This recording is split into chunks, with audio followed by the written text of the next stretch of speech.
আসসালামু আলাইকুম, welcome to my channel. মাত্র 1 কাপ ময়দা দিয়ে কিভাবে 6টা মিনি মোগলাই পরোটা তৈরি করা যায় তা আজ আমি আপনাদের সঙ্গে শেয়ার করব। সবগুলো মোগলাই পরোটা ঠিক এরকম পারফেক্ট ও ফুলকো হবে, স্বাদের দিক থেকেও ঠিক দোকানের মতো হবে। আশা করছি আমার আজকের এই ভিডিওটি আপনাদের কাছে খুব ভালো লাগবে। চলুন তাহলে দেখে নেওয়া যাক আজকের এই সহজ মিনি মোগলাই পরোটার রেসিপিটি। প্রথমেই আমি একটি মিক্সিং বোলে নিয়ে নিচ্ছি 1 কাপ ময়দা, লবণ দিয়ে দিচ্ছি হাফ চা চামচ।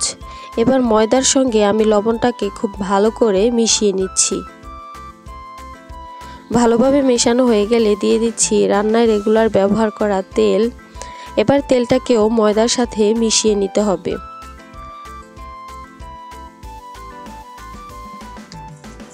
সবকিছু যখন ভালো করে মেশানো হয়ে যাবে তখন আমি এখানে নর্মাল টেম্পারেচারে রাখা পানি দিয়ে একটা ডো তৈরি করে নিব। একসঙ্গে অনেক বেশি পানি না দিয়ে অল্প অল্প করে পানি দিয়ে ডোটা তৈরি করতে হবে। ডোটা খুব বেশি শক্ত বা খুব বেশি নরম হবে না, পারফেক্ট একটা ডো তৈরি করতে হবে। 1 কাপ ময়দার জন্য আমার হাফ কাপের চেয়ে কিছুটা কম পানি লেগেছে। আপনাদের এর চেয়ে কিছুটা বেশি বা কিছুটা কমও লাগতে পারে, তাই পানি পরিমাণটা আন্দাজ করে বুঝে নিতে হবে। ডোটা এখন তৈরি করা হয়ে গেছে। ডোটাকে এখন ঠিক 10 মিনিটের জন্য ঢেকে একটা সাইডে সরিয়ে রেখে দিব। আর এই 10 মিনিটের মধ্যে আমি মোগলাই পরোটার জন্য ডিমগুলো রেডি করে নিব। এখানে আমি একটা বোলের মধ্যে নিয়ে নিচ্ছি 1 কাপ পেঁয়াজ কুচি, এরপর দিয়ে দিচ্ছি 1 টেবিল চামচ কাঁচামরিচ কুচি, 2 টেবিল চামচ দিয়ে দিচ্ছি ধনিয়া পাতা কুচি, লবণ দিতে হবে 1/4 চা চামচ অথবা নিজের স্বাদ মতো। এবার এখানে আমি স্বাদে ম্যাজিকের প্যাকেট নিয়েছি, এটাতে এরকম ছোট 12 প্যাকেট থাকে, আমি তার থেকে একটা দিয়ে দিব। এটা আপনারা যে কোনো সুপার শপে পেয়ে যাবেন, তবে এটা অপশনাল, না দিলেও চলবে, কিন্তু দিলে একটু টেস্টটা ভালো আসবে। এবার সবকিছু আমি হাত দিয়ে খুব ভালোভাবে মেখে নিব, এতে করে পেঁয়াজটা কিছুটা সফট হয়ে যাবে। পেঁয়াজ কুচি যখন একেবারে সফট হয়ে যাবে তখন আমি এখানে ডিম, এবার ডিমগুলো আমি সবকিছুর সাথে খুব ভালোভাবে মিশিয়ে নিচ্ছি। ভালোভাবে মিশানো হয়ে গেলে আমি এই মিশ্রণটাকে সাইডে সরিয়ে নিচ্ছি। 10 মিনিট পর এই ডোটা আরও কিছুটা নরম আর সফট হয়ে গেছে। এবার আমি এই ডোটাকে কয়েক সেকেন্ডের জন্য হাত দিয়ে খুব ভালোভাবে মথে নিচ্ছি। আমি এই ডোটাকে 2 ভাগে ভাগ করে নিব। একটা ডোকে কিছুটা লম্বা করে নিচ্ছি, এরপর এখান থেকে আমি 3টা লেচি কেটে নিব। এইভাবে লেচি কেটে নিলে সবগুলো মোগলাই পরোটার সাইজ কিন্তু একই রকম হবে। আবারও সবকটা লেচিকে আমি গোল করে নিব। 2টা লেচি থেকে আমি মোট 6টা লেচি করে নিয়েছি। সামান্য ময়দা ছিটিয়ে আমি একটা লেচি দিয়ে একটা রুটি বেলে নিব। খুব বেশি মোটা কিংবা খুব বেশি পাতলা হবে না। নর্মালি রুটি পরোটা আমরা যেভাবে বেলে নিই এই রুটিটাকেও ঠিক সেভাবেই বেলে নিতে হবে। রুটি বেলা হয়ে গেছে, আমি এই রুটিটা কতটুকু মোটা হয়েছে তা আপনাদেরকে দেখিয়ে দিচ্ছি। এখন আমি রেডি করে রাখা ডিমের মিশ্রণ থেকে ঠিক 1 চামচ ডিমের মিশ্রণ এখানে দিয়ে দিচ্ছি। চামচ দিয়ে আস্তে করে ডিমটাকে ছড়িয়ে নিলাম। এবার রুটিটাকে ভাঁজ করে নিব। যেখানে যেখানে ভাঁজ করব সেখানে সেখানে একটু করে ডিমের মিশ্রণ লাগিয়ে নিচ্ছি, এতে করে তেলে ভাজার সময় এই ভাঁজটা আর খুলে যাবে না। একদমই সহজ একটা ব্যাপার, আমি কিভাবে করছি আপনারা একটু খেয়াল করলেই বুঝতে পারবেন। ভাজার জায়গাগুলো আমি একটু করে আঙুল দিয়ে চেপে চেপে দিচ্ছি যাতে তেলে দিলে না খুলে যায়। ভাজ দেওয়ার পর হালকা হাতে তুলে নিতে হবে। এবার একটা প্যানে ভাজার জন্য পরিমাণ মতো তেল নিয়ে নিয়েছি। তেলটা ধীরে ধীরে গরম হয়ে আসলে একটা করে মোগলাই তেলে দিয়ে দিচ্ছি। মোগলাই পরোটার ভাঁজটা নিচের দিকে দিতে হবে, উপর দিকে ভাঁজটা থাকলে খুলে যাওয়ার সম্ভাবনা থাকে। একটু সময় নিয়ে ভাজতে হবে। চুলার হিটটাকে লো মিডিয়ামের মাঝামাঝি রাখতে হবে। চুলার হিট বাড়িয়ে রাখলে উপর থেকে কালার চলে আসবে আর ভেতর থেকে কাঁচা রয়ে যাবে। দেখতে পাচ্ছেন মোগলাই পরোটাগুলো খুব সুন্দর করে ফুলে উঠেছে। এরকম ফুলকো আর মচমচে মোগলাই পরোটা খেতে কিন্তু অসাধারণ লাগে। যখন দেখবেন মোগলাই পরোটার দুই পিঠ গোল্ডেন ব্রাউন কালার চলে এসেছে, তখন বুঝতে হবে ঠিকঠাক হয়ে গেছে। আমার এগুলো ভাজতে সময় লেগেছে 10 মিনিটের মতো, তবে আপনাদের আরেকটু কম বা বেশি সময়ও লাগতে পারে। তৈরি হয়ে গেল আমার খুব সহজ এবং মজাদার মোগলাই পরোটা। এমন মোগলাই পরোটা গরম গরম খেতে কিন্তু অসাধারণ লাগে। তো আজকের এই সহজ মিনি মোগলাইয়ের রেসিপিটি আপনাদের কাছে কেমন লেগেছে অবশ্যই কমেন্টস করে জানাবেন, আর ভালো লাগলে একটি লাইক দিবেন। আজ আমি আপনাদের সাথে খুবই সুস্বাদু ও সহজ একটি রেসিপি শেয়ার করতে যাচ্ছি। আলু ও অল্প কিছু ঘরোয়া উপকরণ দিয়ে অল্প সময়ে তৈরি করে নেওয়া যাবে পটেটো উইথ গার্লিক বাটার। বাচ্চারা তাদের টিফিনে এটা খেতে খুবই পছন্দ করবে।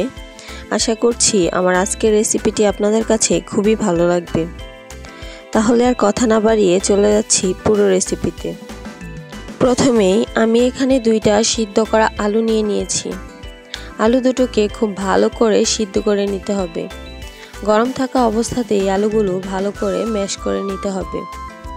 একটু সময় নিয়ে ম্যাশ করে নিতে হবে যাতে আলুতে কোনো রকম শক্ত অংশ না থাকে। ম্যাশ করা আলু থেকে আমি এখানে 1 কাপ পরিমাণে আলু নিয়েছি। এর মধ্যে আমি দিয়ে দিচ্ছি 1/2 কাপ কর্নফ্লাওয়ার। কর্নফ্লাওয়ারের সঙ্গে আলুগুলোকে খুব ভালো করে মিশিয়ে নিতে হবে। আলুর পরিমাণ আরও বাড়ালে কিন্তু কর্নফ্লাওয়ারও বাড়িয়ে দিতে হবে। এরপর এখানে অল্প অল্প করে পানি দিয়ে একটা টাইট ডো তৈরি করে নিব। একসঙ্গে পানি দিয়ে ডোটাকে নরম করে ফেলবো না, আমাদের কিন্তু একটা টাইট ডো লাগবে। যদি নরম হয়েই যায় তাহলে আরও কিছুটা কর্নফ্লাওয়ার অ্যাড করে নিতে হবে। আমার এখানে প্রায় 1/2 কাপের মতো পানি লেগেছে, তবে আপনাদের আরও কম বা বেশি লাগতে পারে। আমার এখানে পানি বা কর্নফ্লাওয়ার আর কিছুই অ্যাড করতে হবে না। এবার আমি এই ডোটাকে কিছু সময়ের জন্য ভালোভাবে মথে নিব যাতে মিহি হয়ে যায়। আমার এখানে ডোটা ভালোভাবে মথে নেওয়া হয়ে গেছে। দেখতে পাচ্ছেন খুবই মসৃণ একটা ডো তৈরি হয়েছে। এবার আমি একটা চামচের সাহায্যে কিছুটা ডো হাতে নিয়ে নিচ্ছি। চামচ দিয়ে নিলে সবগুলো একই সমান হবে, কোনোটা বড় কিংবা কোনোটা ছোট হবে না। ডোটাকে প্রথমে হাতের তালুতে রেখে গোল বলের মতো করে নিতে হবে। তারপর আমি একটা প্লাস্টিকের বোতল দিয়ে একটু ডিজাইন করে নিলাম। এটা দেখতে অনেকটা মাশরুমের মতো হয়েছে। এটা করতে খুবই সহজ। আমার এখানে অনেকগুলো পিঠা তৈরি হয়ে গেছে। আমি এবার এগুলোকে সিদ্ধ করে নেব। সিদ্ধ করার জন্য একটা প্যানে পরিমাণ মতো পানি বসিয়ে দিয়েছি। পানিতে যখন এমন বলক চলে আসবে তখন একে একে পিঠাগুলো পানিতে দিয়ে দিচ্ছি।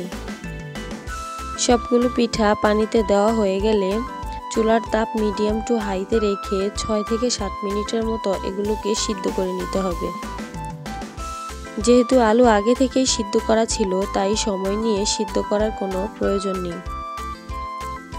চাইলে নেড়ে চেড়ে দিতে পারেন, তবে না নাড়লেও কোনো অসুবিধা নেই। আমার এখানে পিঠাগুলো এখন সিদ্ধ হয়ে গেছে। আমি এগুলোকে একটা ছাঁকনি দিয়ে তুলে সরাসরি ঠান্ডা পানিতে দিয়ে দিচ্ছি যাতে এগুলো ওভারকুক না হয়ে যায়। ঠান্ডা পানিতে বেশি সময় রাখবো না, ঠান্ডা পানিতে 5 মিনিটের মতো রেখে তুলে নিব।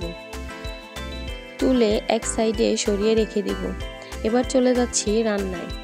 একটা প্যানের মধ্যে নিয়ে নিচ্ছি 2 চামচ বাটার। বাটারটা যখন মেল্ট হয়ে যাবে তখন আমি এখানে দিয়ে দিচ্ছি 1 চামচ রসুন কুচি। রসুনটাকে কয়েক সেকেন্ডের জন্য ভেজে নিব। চুলার হিট একদমই কমিয়ে রাখতে হবে, তা না হলে রসুনগুলো পুড়ে যেতে পারে। এরপর আমি এখানে দিয়ে দিচ্ছি 1 টেবিল চামচ টমেটো সস। লাল মরিচের গুঁড়া দিয়ে দিচ্ছি 1/2 চা চামচ। সয়া সস দিয়ে দিচ্ছি 1 টেবিল চামচ। এবার আমি এগুলোকে ভেজে নিচ্ছি মরিচের কাঁচা ভাবটা দূর হয়ে যাওয়া পর্যন্ত। চুলার হিটটা কিন্তু অবশ্যই কমিয়ে রাখতে হবে, তা না হলে মরিচটা পুড়ে যেতে পারে। এবার আমি এখানে দিয়ে দিচ্ছি 1 চা চামচ চিনি। চিনি আপনারা চাইলে স্কিপ করতে পারেন, আমার কাছে মনে হয় চিনিটা দিলে টেস্টটা একটু ভালো আসে। লবণ দিয়ে দিতে হবে পরিমাণ মতো, লবণ একটু বুঝে দিতে হবে, কারণ আমি এখানে যে সয়া সস দিয়েছি আর সয়া সসের মধ্যে কিন্তু লবণ থাকে।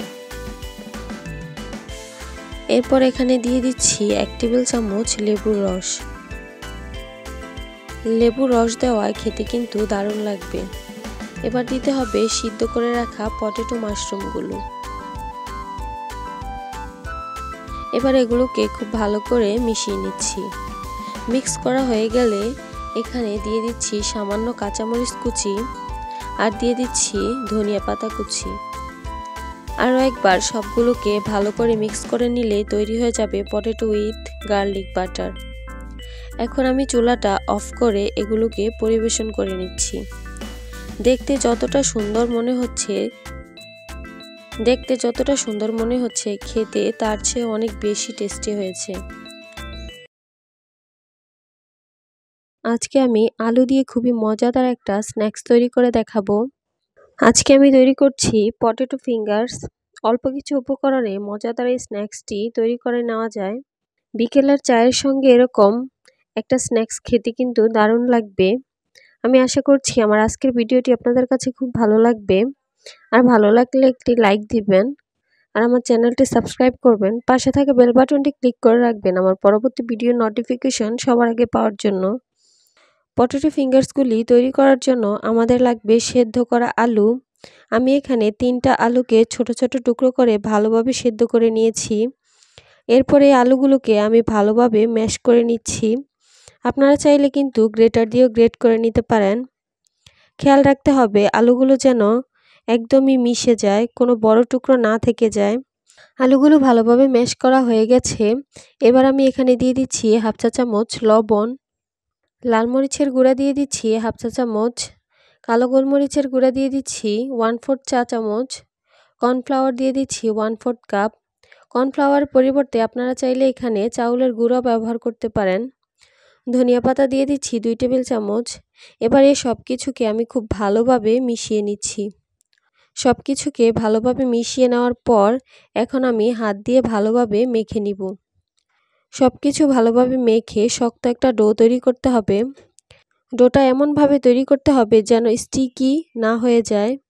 আপনাদের ডোটা যদি স্টিকি লাগে তাহলে আরও কিছুটা কর্নফ্লাওয়ার অ্যাড করে নেবেন। আমি এবার এই ডোটাকে 2 ভাগে ভাগ করে নিচ্ছি। এবার এই ডো থেকে আমি রুটির মতো করে বেলে নিচ্ছি। তবে রুটির মতো পাতলা হবে না, কিছুটা ভারী রেখেই রুটিটা বেলে নিতে হবে। এই রুটির থিকনেসটা ঠিক যতটা হবে পটেটো ফিঙ্গার্সগুলির থিকনেসও ঠিক ততটাই হবে, তাই একটু বুঝে আন্দাজ মতো বেলে নিতে হবে। বেলে নেওয়া হয়ে গেলে রুটিটা চারপাশ থেকে কেটে আমি এই রুটিটাকে স্কোয়ার শেপ করে নিব। আর এই কাটা অংশগুলো আমি ফেলে দিব না, এগুলোকে আবারও বেলে নিব। এবার আমি এগুলোকে চিকন আর লম্বা করে কেটে নিব। আপনারা চাইলে আরও ছোট বা বড় চিকন করেও কেটে নিতে পারেন।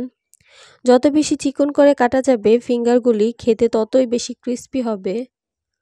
সবগুলি কেটে নেওয়ার পর আমি একটা একটা করে আলাদা করে সরিয়ে নিচ্ছি, তা না হলে একটার সঙ্গে একটা লেগে যেতে পারে।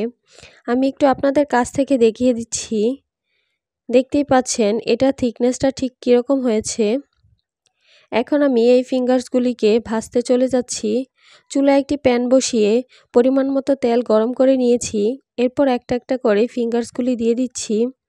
যেহেতু আমি এই ফিঙ্গার্সগুলি একটু লম্বা করে রেখেছি তাই একসঙ্গে অনেকগুলি দেওয়া যাবে না।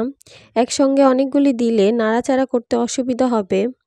আর তাছাড়া প্রথম অবস্থায় ফিঙ্গার্সগুলি অনেক নরম থাকে, ভেঙে যাওয়ার সম্ভাবনাও থেকে যায়। চুলার হিটটাকে হাই মিডিয়ামের মাঝামাঝি রেখে ফিঙ্গার্সগুলিকে ভেজে নিতে হবে। একদম মুচমুচে করে উল্টে পাল্টে কিন্তু ফিঙ্গার্সগুলিকে সমানভাবে ভেজে নিতে হবে। তা না হলে এক পাশ থেকে বেশি কালার চলে আসবে, অন্য পাশ থেকে কম কালার আসবে। দেখতেই পাচ্ছেন এই পটেটো ফিঙ্গার্সগুলির মধ্যে কিন্তু খুব সুন্দর একটা গোল্ডেন কালার চলে এসেছে। এগুলোকে ভাজতে কিন্তু খুব বেশি একটা সময় লাগেনি, 5 থেকে 6 মিনিটের মতো সময় লেগেছে। এখন আমি এই ফিঙ্গার্সগুলিকে একটা ছাঁকনিতে করে তেল ঝরিয়ে উঠিয়ে নিচ্ছি। মাত্র 10 মিনিটের মধ্যেই তৈরি হয়ে গেল এই পটেটো ফিঙ্গার্স। এত কম সময়ের মধ্যে আর এত কম উপকরণে তৈরি হয়ে গেল রেস্টুরেন্টের স্টাইলে পটেটো ফিঙ্গার্স। এটা দেখতে যেমন সুন্দর, খেতে ততটাই মজা। আশা করছি আমার আজকের এই রেসিপিটি আপনাদের কাছে খুব ভালো লেগেছে আর সহজে লেগেছে। যদি ভালো লেগে থাকে অবশ্যই একটি লাইক দিবেন আর কমেন্টস করে জানাবেন আমাকে কেমন লেগেছে। আর আমার চ্যানেলটি সাবস্ক্রাইব করবেন, পাশে থাকা বেল বাটনটি ক্লিক করে রাখবেন আমার পরবর্তী ভিডিওর নোটিফিকেশন সবার আগে পাওয়ার জন্য। আজকে এ পর্যন্তই, সবাই ভালো থাকবেন। আল্লাহ হাফেজ।